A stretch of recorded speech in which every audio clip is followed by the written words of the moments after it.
What's up mga ka-showbiz? Ayan nga guys, ibabalita lang natin sa inyo na nakalapag na si Kim Chiu sa Amerika. Ayan, sa California na sila guys. Ayan guys, ayan nga po nakikita natin ang Kim Pao. Ayan nga guys, ang Kim Pao International nga po ang sumalubong kay Kim.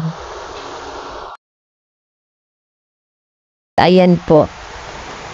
Ayan.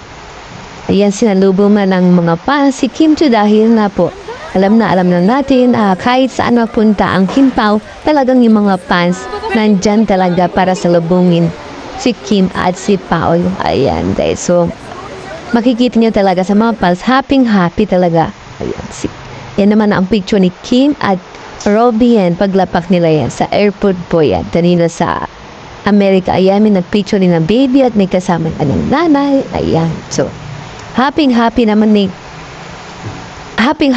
si Kim Chiu na sila ay mapagbigyan sa picture. Ayan. Ito lang kinuha natin yung picture para at least makita na naman magkasama si Kim at si Paulo kahit man nandito muna sa picture na to. Pero huwag kayo mag-alala, alam natin na sa Amerika na rin sila, para Florida, lumipat na rin ang team nila Paulo, Maymay, nasa California na rin sila. Ayan, malamang mamaya makikita-kita na rin sila lahat doon sa California, USA. Ayan guys, so ayan na picture ni Paolo, ng picture ni Maymay, kasama nga sila from Florida to USA. Ayan. Ayan po.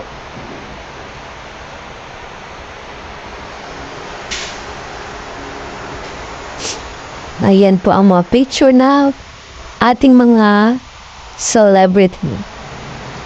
Ayan, at ito naman po ang picture ng mga Kim Pao International na sumalubong sa Kim Pao. Ayan, kay Kim. Sa airport po yan, sumalubong sila. Talagang hindi talaga sila nawawala pagdating sa mga ganitong event. Talagang they make sure na sumasalubong talaga sila sa Kim Pao kahit saan bansa man yan, kahit saan man lugar. Meron talaga mga fans na sumasalubong sa Kim Pao. Ayan. So, credit sa kanila ang picture na ito. Yan lang po ang ating update for Kim Pao. Maraming salamat po. Have a good night and God bless you all. Bye-bye!